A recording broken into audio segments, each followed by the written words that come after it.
Muy buenas noches a todos. Agradecer a la Asociación Colombiana de Neurología Infantil en coordinación con el Comité de Sueño. Estos grandes momentos de trabajo, tenemos este coloquio de neuropediatría, son casos clínicos documentados con revisión de tema, donde a lo largo y ancho de esta presentación espero que todos podamos participar, podamos estar muy a gusto con estos trabajos y que nos visiten en nuestras páginas, en nuestras redes sociales para los siguientes eventos. Esta noche tengo unos grandes compañeros, amigos que han trabajado en el tema y son los más idóneos en ello, el doctor Carlos Ernesto Bolaños y la doctora Ana Carolina Sierra, quienes hacen parte del Comité de Sueño. El auditorio es de ustedes. Bienvenidos. Muchas gracias por apoyar estos eventos. Muy amables. Adelante, doctor Muy, Bolaños. muy buenas noches, doctora Blanca Doris. Muchísimas gracias por la presentación y el espacio. A todos los colegas, compañeros y compañeras que están uniéndose y participando de este seminario en línea, les agradecemos la oportunidad y la atención que tienen en este momento con nosotros. Sabemos que este espacio pues, es un espacio para compartir en familia, pero es muy importante para nosotros brindar un poco de nuestra visión, experiencia y opinión también acerca de este tema, que como ustedes saben es un tema que es interesante, novedoso y que nos inquieta mucho al grupo de trabajo que tenemos en el Comité de Sueño de la Asociación Colombiana de Neurología Infantil, del cual hacemos parte la doctora Ana Carolina y yo, más otros colegas que también han participado de la construcción de este caso clínico documentado. Y no puedo iniciar sin decir que el sueño para nosotros en la infancia es un proceso que es supremamente importante, que es fundamental para el desarrollo neurológico, para el desarrollo conductual, para el aprendizaje, para el metabolismo. Y sabemos que las alteraciones en la arquitectura, en la programación, en la regulación de los ciclos circadianos, pues tienen consecuencias directas no solamente en el proceso de aprendizaje, en la memoria, en el control motor, sino también consecuencias directas sobre el equilibrio metabólico y sistémico que tienen nuestro cuerpo.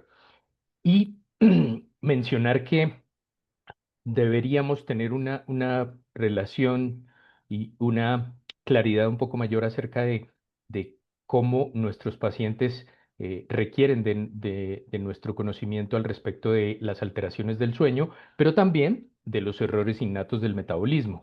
Y estos últimos, pues, son amplificados de forma bilateral, es decir, los pacientes que tienen errores innatos del metabolismo son más vulnerables y tienen la tendencia a tener crisis metabólicas, toxicidades y necesidad de tratamientos específicos y por lo tanto van a tener una disminución en la calidad y en el patrón de sueño.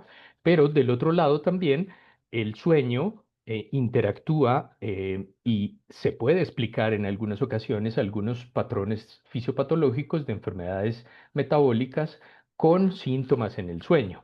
Y esta área o esta correlación entre estas dos áreas, pues es un área muy poco documentada en la práctica diaria y por eso quisimos nosotros pedirle a la doctora Ana Carolina, con la experiencia que tiene, no solamente en neurología infantil, en pediatría, desde hace mucho en investigación de trastornos de sueño, de movimiento y de errores innatos del metabolismo, que pues nos pudiera abordar este tema en especial con un ejemplo muy bien ilustrado de las alteraciones y la terapia y el diagnóstico que deberíamos tener nosotros en cuenta para los pacientes pediátricos en relación con las alteraciones de sueño, la genética y los errores innatos del metabolismo.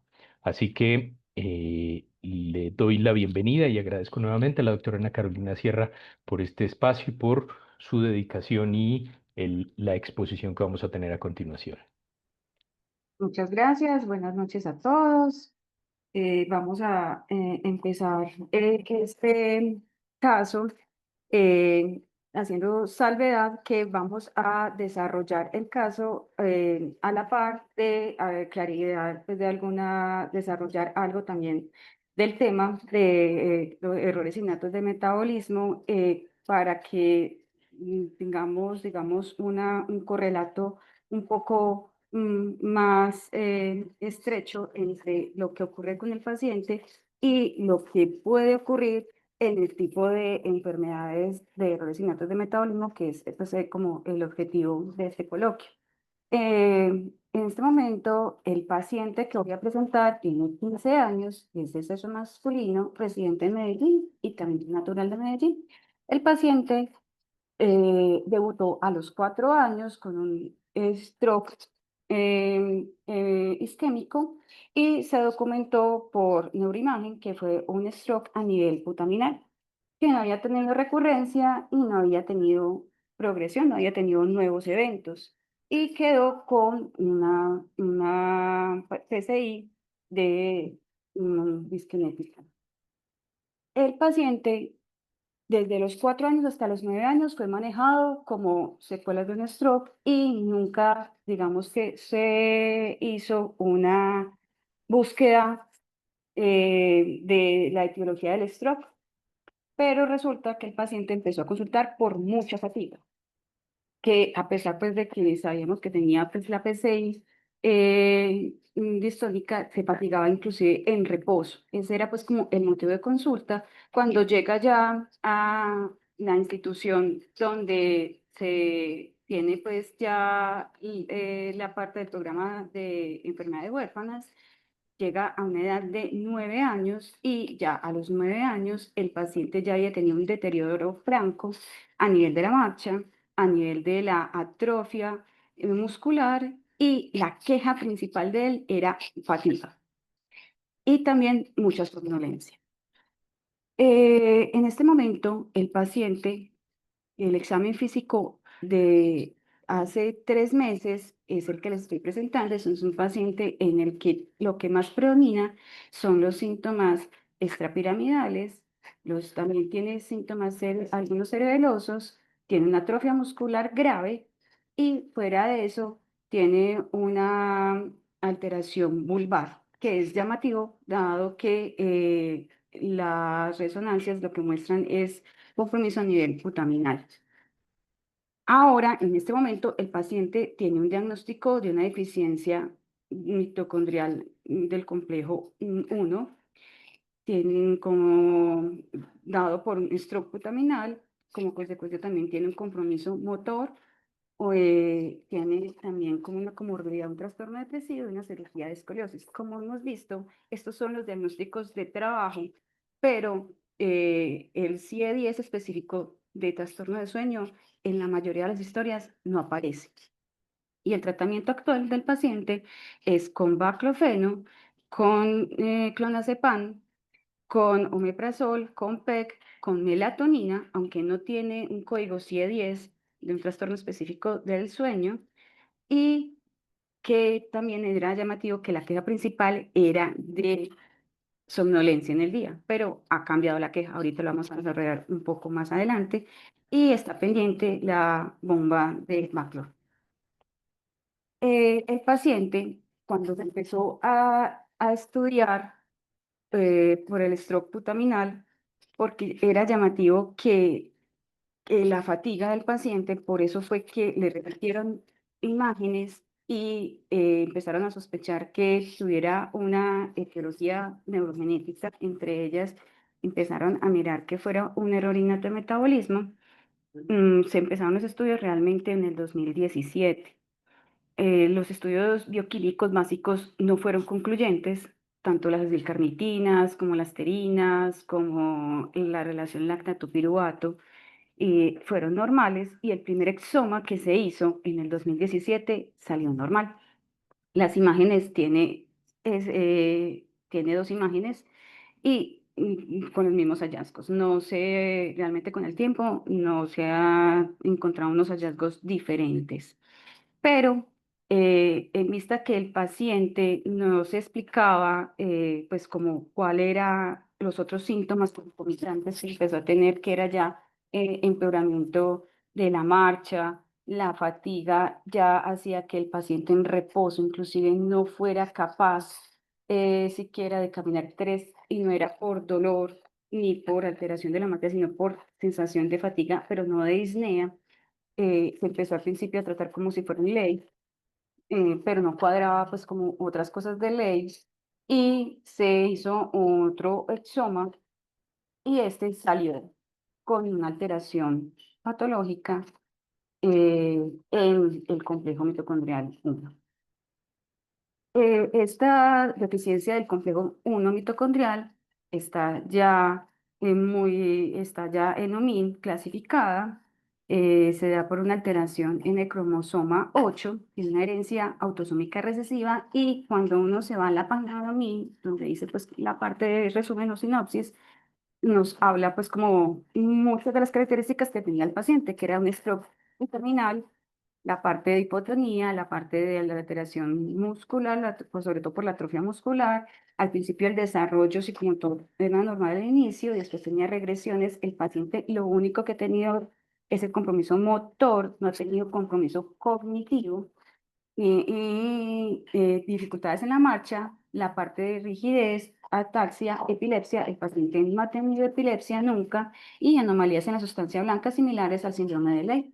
También otros de los hallazgos que pueden tener es una alteración a nivel de los pies y también escoliosis. El paciente ha desarrollado con el tiempo una escoliosis, y es muy llamativo que los pacientes, por los defectos del sistema de fosforilación oxidativa, la acumulación de ROS en las neuronales, haya también una disminución en densidad de la microglia. ¿Por qué es importante? Porque nosotros para sueño, esta disminución de la microglia se relaciona mucho a algunas alteraciones y nos explica algunas de las sintomatología que este paciente podía tener. Más adelante les voy a explicar. Este paciente, el que está a los 4 años, todos estos síntomas. Era muy llamativo, como les vuelvo a recalcar, la somnolencia y la fatiga, pero solamente la parte de consulta de sueño se hizo en el 2022.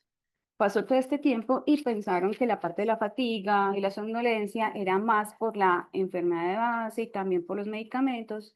El paciente pues estaba usando baclofeno y también estaba utilizando benzodiazepinas para el control de su espasticidad, y pensaron pues que era efecto secundario, que inclusive el paciente decía que a pesar de que algunas veces no podía eh, tomar o suspendía el clonazepam, la somnolencia era excesiva y el baclofeno realmente no se mantuvo pues una dosis inicial muy parecida, o sea, con el tiempo no se fue como teniendo muchos cambios.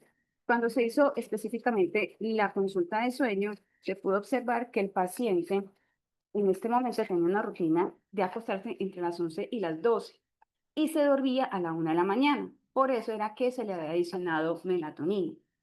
Entonces, cuando decíamos, bueno, ¿y por qué se está durmiendo tan tarde? El paciente decía que era que no sabía qué sentía, pero que no podía dormirse, y que eso lo angustiaba, que sentía que le dolía, pero que se encalambraba, pero que tenía que mover los pies, pero que no era capaz.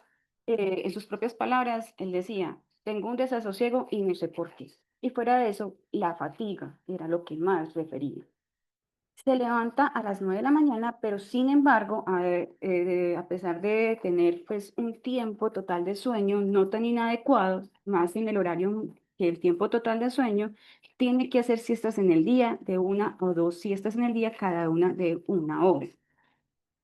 La dosis del bacofeno era que les estaba diciendo, de 20 miligramos, y la melatonina tiene 3 miligramos. Hay veces que el paciente, aunque se tome la melatonina, no es capaz de tener la latencia del sueño, no se altera, o sea, no se disminuye.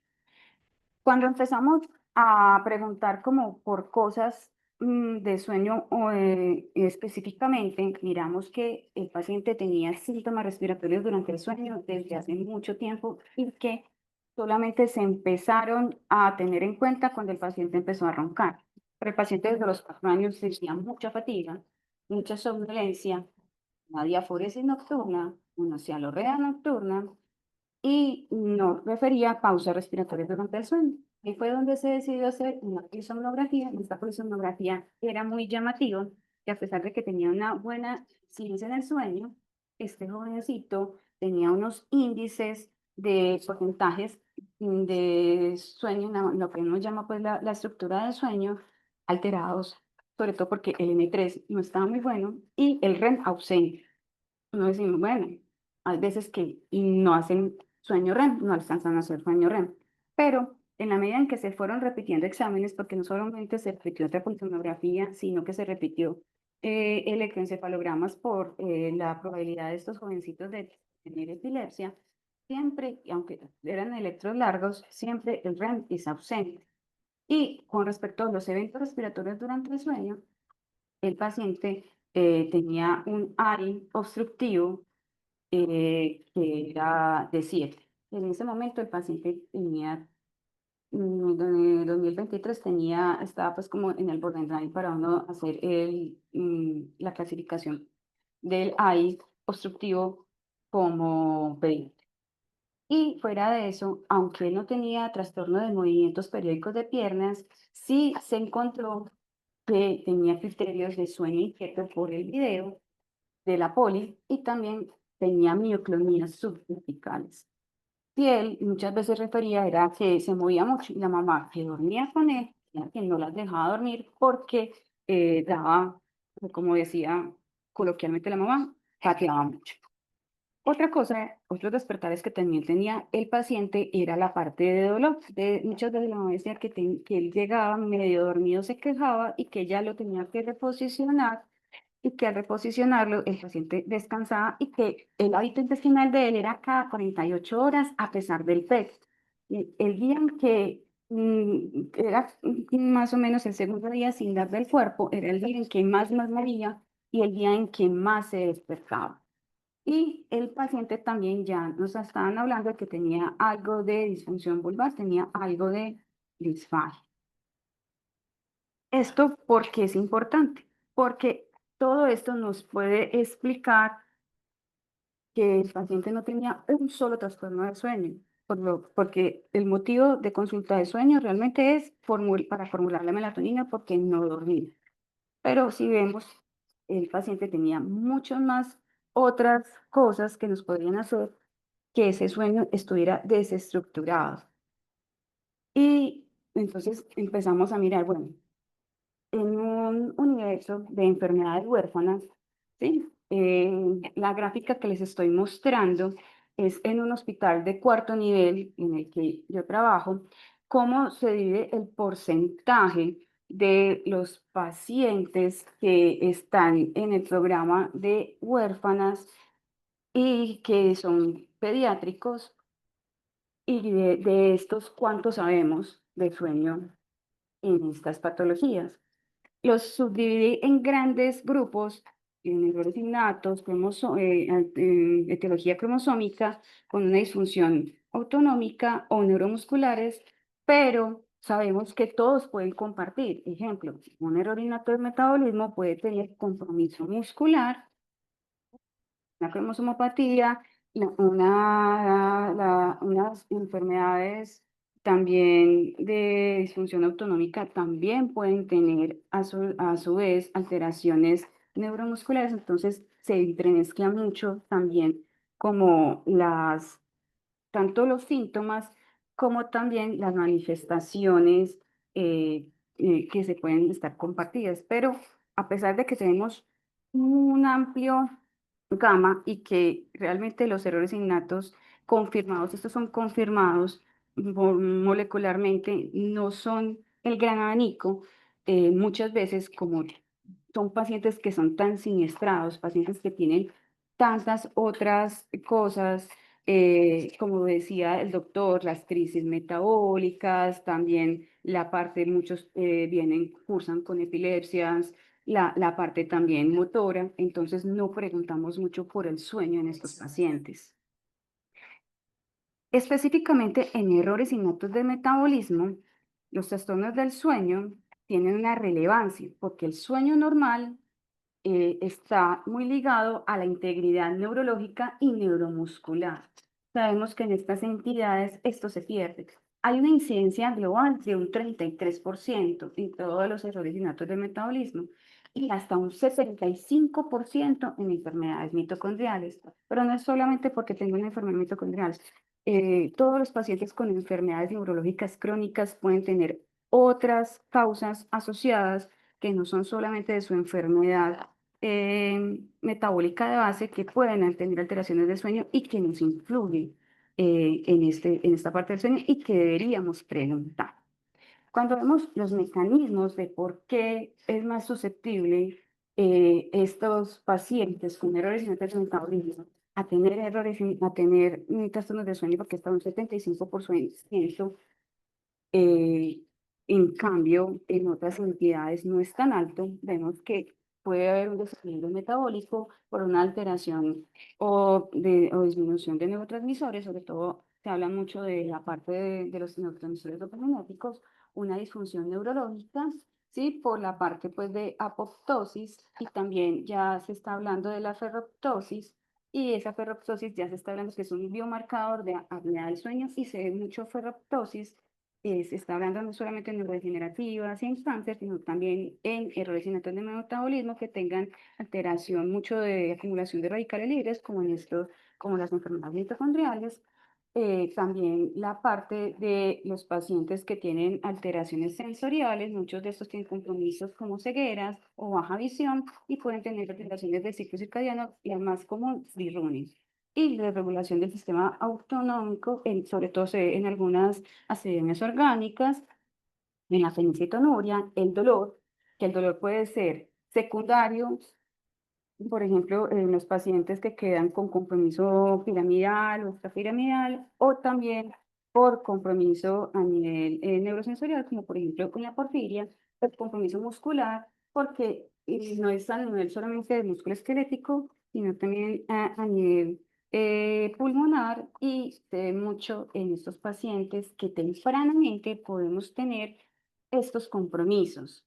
Y la hipoxemia es muy alta en estos pacientes, hasta un 45%, y no vamos a esperar a que un paciente tenga una escoliosis para empezar a buscar hipoxemia, ¿sí? Y movimientos. Muchos pacientes se nos quejan de que tienen muchos movimientos de piernas o dolores, y muchas veces se atribuyen a que sean por la parte de contracturas. Y la afectación del tronco encefálico, que es llamativo, que se encuentra más sobre todo en enfermedades mitocondriales como Leigh y las primarias mitocondriales.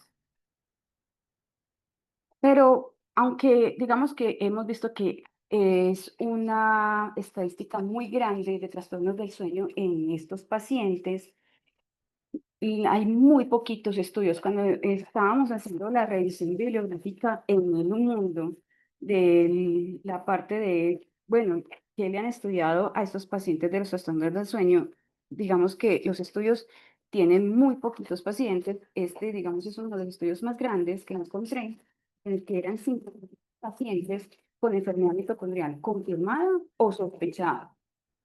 Y lo que más decían en este estudio era, y lo que más llama atención era que aunque hay una prevalencia de que uno en cada 5.000 personas puede tener una enfermedad mitocondrial, digamos que no se diagnostica a tiempo, estos pacientes, la mayor queja era la fatiga crónica y la disminución de la tolerancia al ejercicio, que muchas veces se le atribuía a otras cosas de la enfermedad, pero nunca a que fuera por el problema de sueño. Y también una gran mayoría de estos pacientes tenían disminución del impulso ventilatorio, respuesta a la hipoxia, sobre todo en el sueño REM, y tenían muchas veces apneas, no solamente obstructivas, sino apneas centrales. Y entonces, bueno, retomando lo del paciente, eh, ¿qué podemos mirar? Que el paciente tenía una apnea obstructiva, y que se encuentra hasta en un 40% de estos pacientes, una somnolencia excesiva y una fatiga, que ya habíamos visto en la revisión anterior que se podían encontrar y que eran signos tempranos de alteración del sueño en estos pacientes. Y podíamos tener apnea central en los primeros 3 o 4 años de inicio de enfermedad, aunque no fuera muy evidente.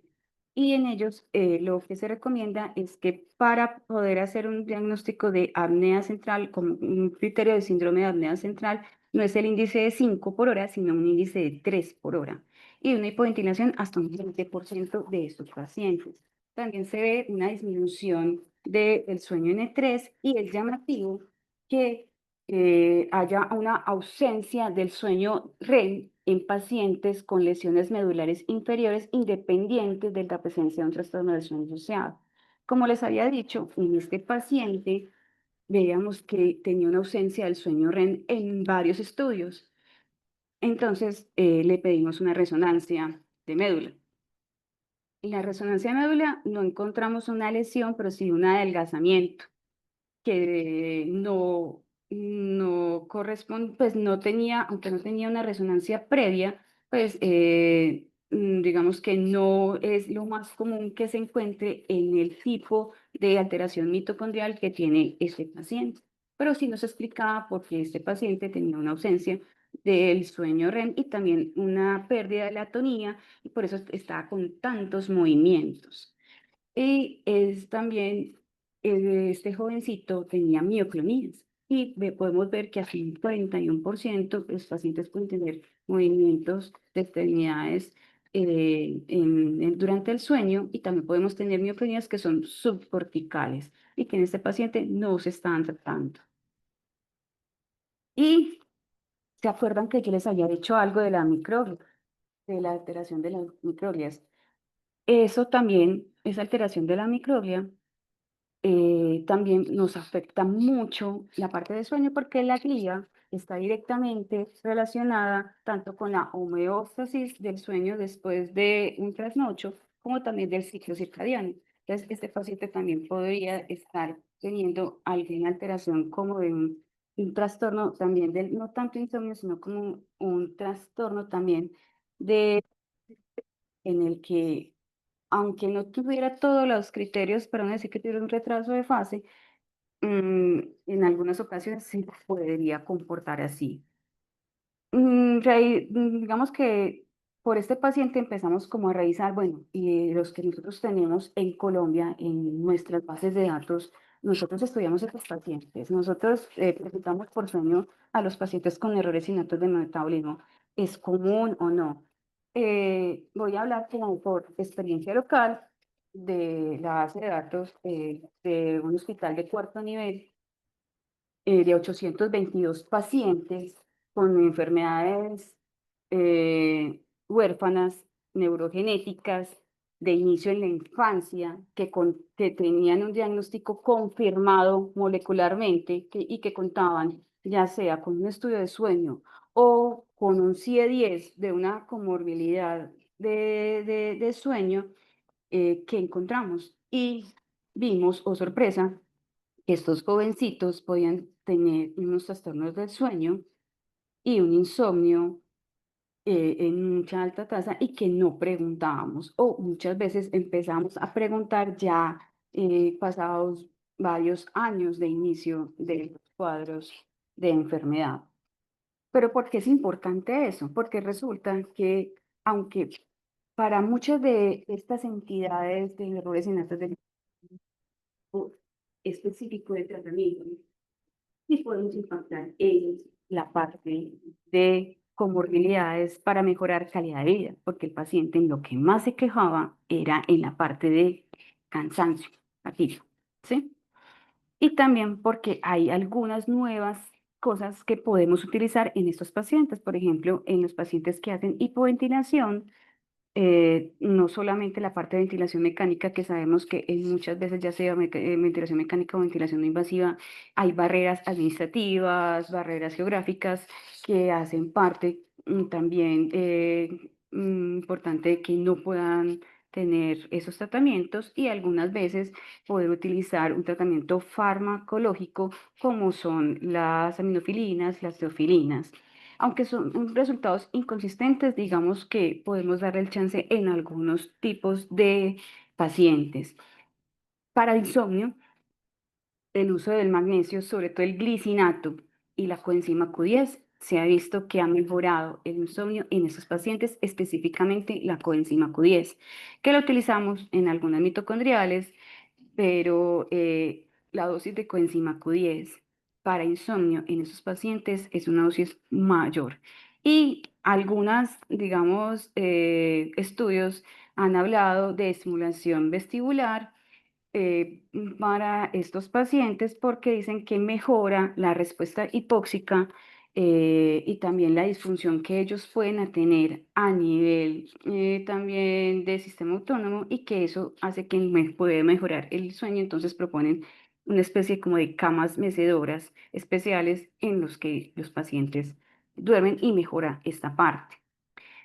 El objetivo de traer a este paciente era más para sensibilizarnos a nosotros como pediatras y como neurólogos infantiles en preguntar por sueño cuando hay enfermedades neurodegenerativas o enfermedades neurogenéticas específicamente, pues ahora el tema de errores y métodos de metabolismo, porque muchas veces por la complejidad de la enfermedad dejamos muy de lado el sueño por estar, digamos, pendientes de otras cosas que le pueden suceder, porque también tiene afectación de otros órganos.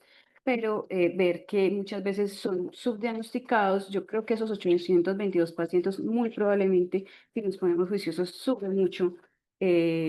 Digamos, como las cifras de alteración del sueño en estos pacientes, porque mire que la población no era solamente de errores innatos, sino pues de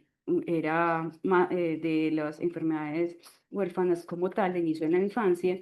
Entonces la invitación es como que nosotros pongamos más el ojo, preguntemos un poquito más de la parte como del sueño y que podamos hacer diagnósticos más tempranos para mejorar la calidad de vida de estos pacientes y que el abordaje integral mejora la calidad de vida y es necesaria realmente una mayor investigación para el diagnóstico temprano. Y si esto es una estadística que es solamente de un solo centro, creo que puede salir algo más bonito, digamos, estadísticas locales de los centros que nosotros tenemos en Colombia. Muchas gracias.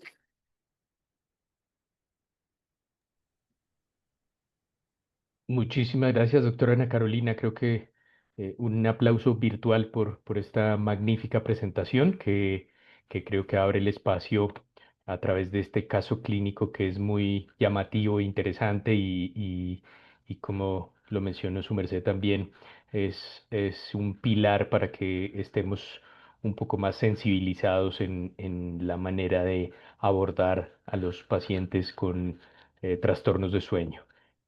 Como referencia a eso, pues siempre hablamos de alteraciones de sueño, hablamos de trastornos de sueño como si fuera a veces un único trastorno y la presentación de la doctora Ana Carolina pues nos abre ese panorama y nos permite a nosotros tener conciencia de esto. No sé si hayan preguntas en el público, yo veo em, en el chat saludos y buenas noches y eh, agradecimientos. No sé si tengan preguntas. Yo quisiera de pronto que Ana Carolina nos cuentes en tu paciente en particular, en algún momento el uso de golpe de estrategias no farmacológicas que sabemos que son necesarias y justas para el tratamiento, por ejemplo, de la somnolencia o de la hipersomnia, de acuerdo al diagnóstico final del paciente, las usaron, fueron acordadas con el paciente.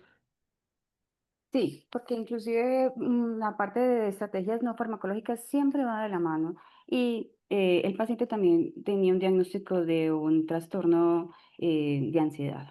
Entonces eso, digamos que había que tratarlo no solamente farmacológicamente, sino también no farmacológicamente. Entonces por eso el chico estaba con la parte de tratamiento cognitivo-conductual con énfasis en la parte pues como de sueño. También hay algunas estrategias que se usaban para mejorar la parte como neurofeedback. También se utilizó porque el paciente cognitivamente está bien. También se utilizaron estrategias, digamos, con él, pues como de acordar la parte, pues como de agendamientos, entonces de llevar una agenda para que él más o menos fuera mirando la parte de rutinas, ¿sí? y también mejorar la parte con él de alguna alimentación para que fuera más, la parte pues más blanda por la parte de constipación y todo eso que también pues iba mejorando mucho. Entonces esas estrategias también van siempre, siempre de la mano con estos muchachos. Y también la parte de alimentación, aunque él no tenía sarropenia, porque también se buscó por los movimientos que tenía, pues como que fue una alimentación rica, pues como en alimentos que tuvieran triptófano, que tuvieran magnesio y también que tuvieran hierro y melatonina, pero era más como en la parte de alimentación, no como suplementos. Excelente. Veo que la doctora Lisset tiene la manito levantada. Sí, señor, muchas gracias. Gracias. Ana Carolina, muchísimas gracias por este caso.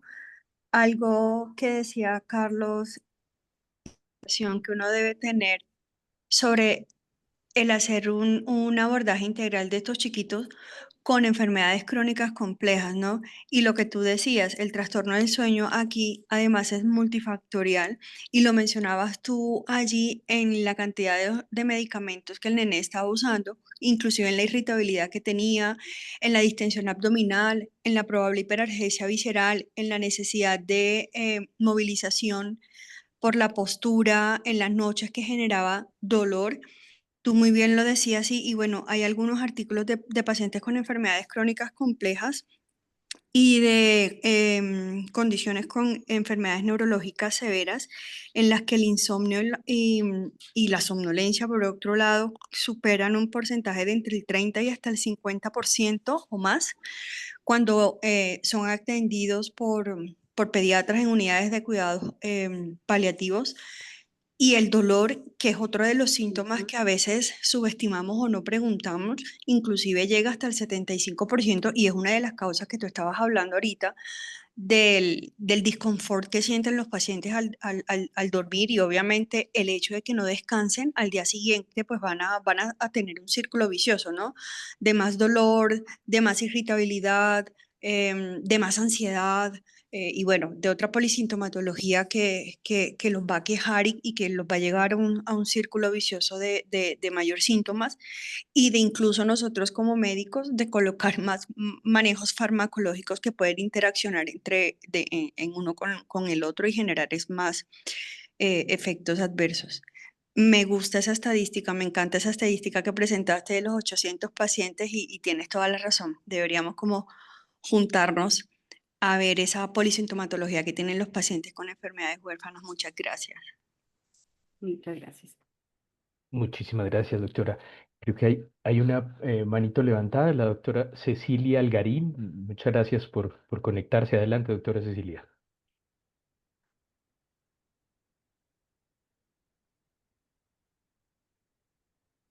¿Me escuchan?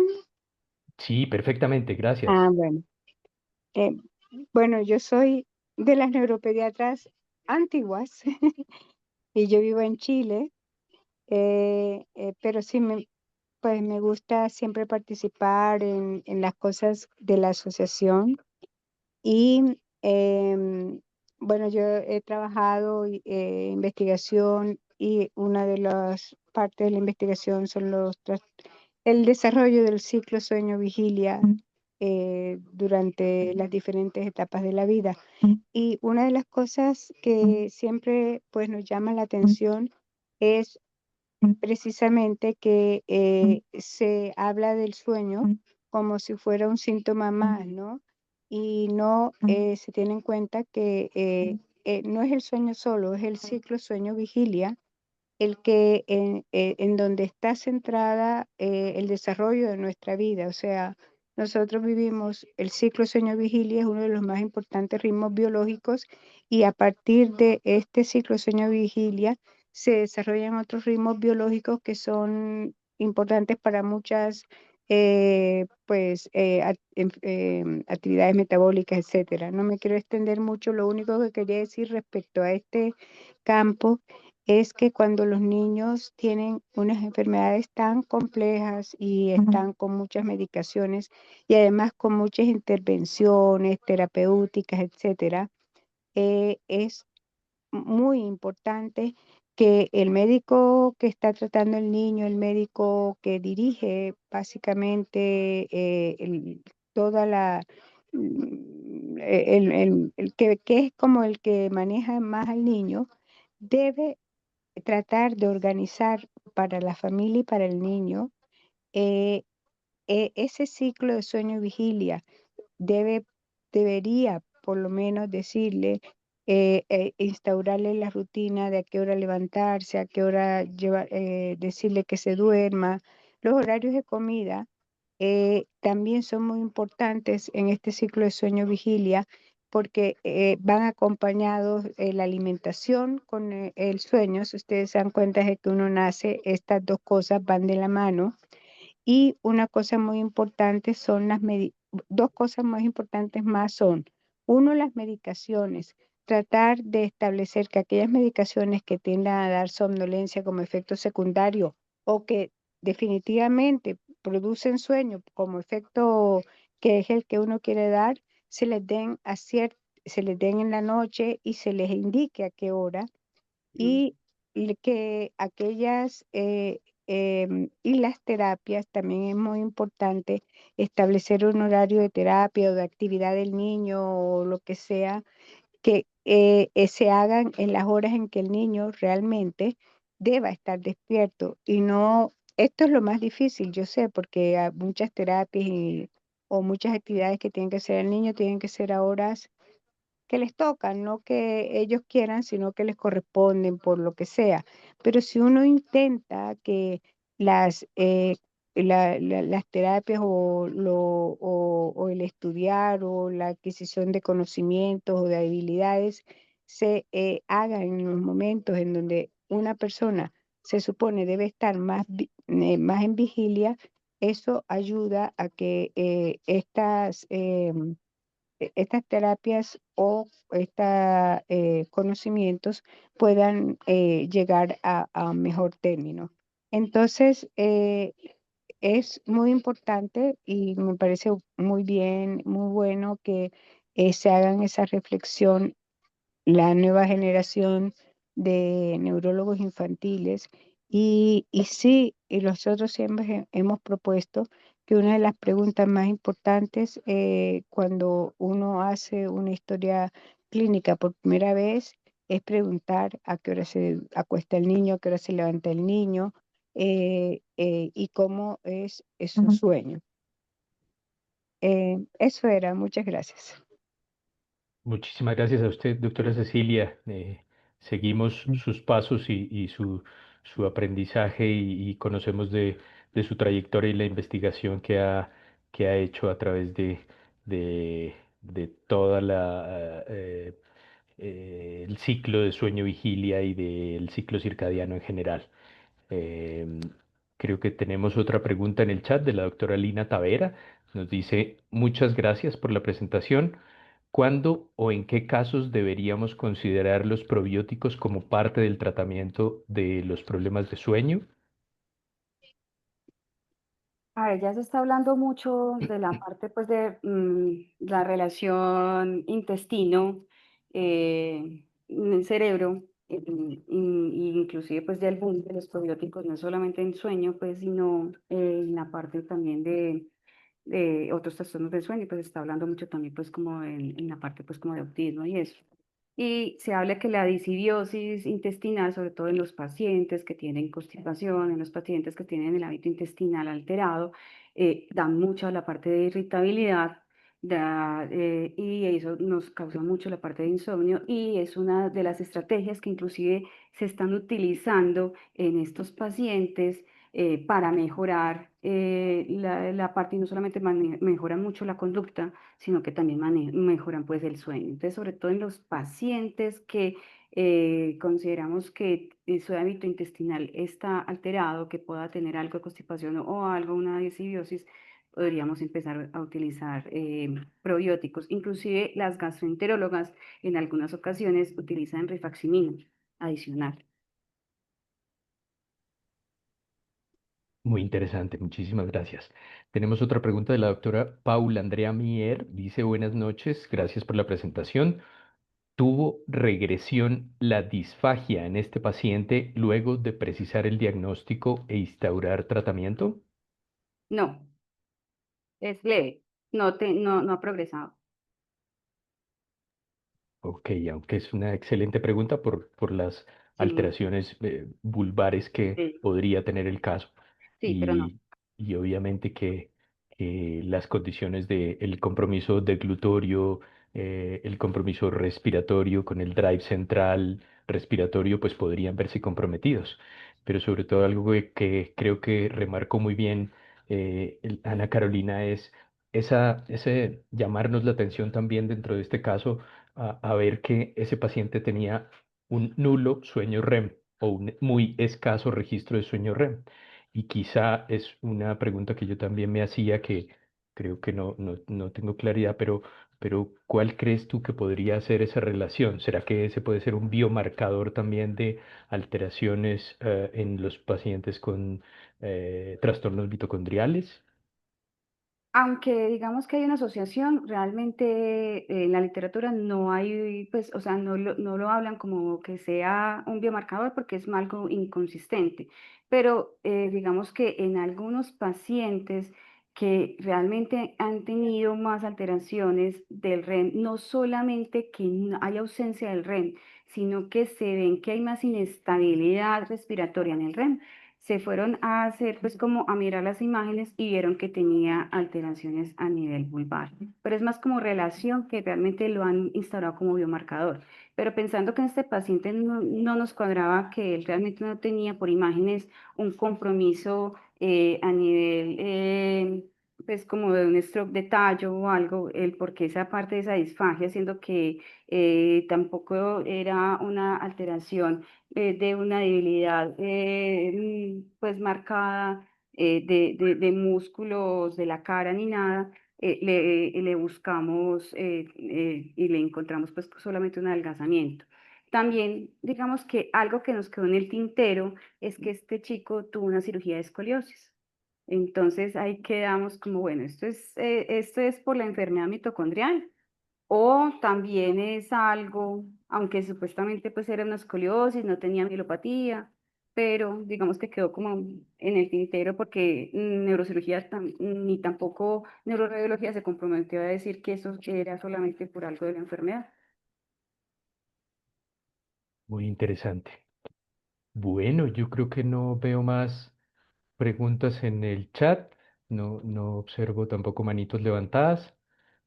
Entonces, eh, pues nuevamente muchísimas gracias, Ana Carolina. Excelente la presentación y esperamos tener noticias de ese trabajo que seguramente estará en pleno dentro de poco. Muchísimas gracias a todos los asistentes y que tengan todos una feliz noche. Muchas gracias a ustedes, hasta luego.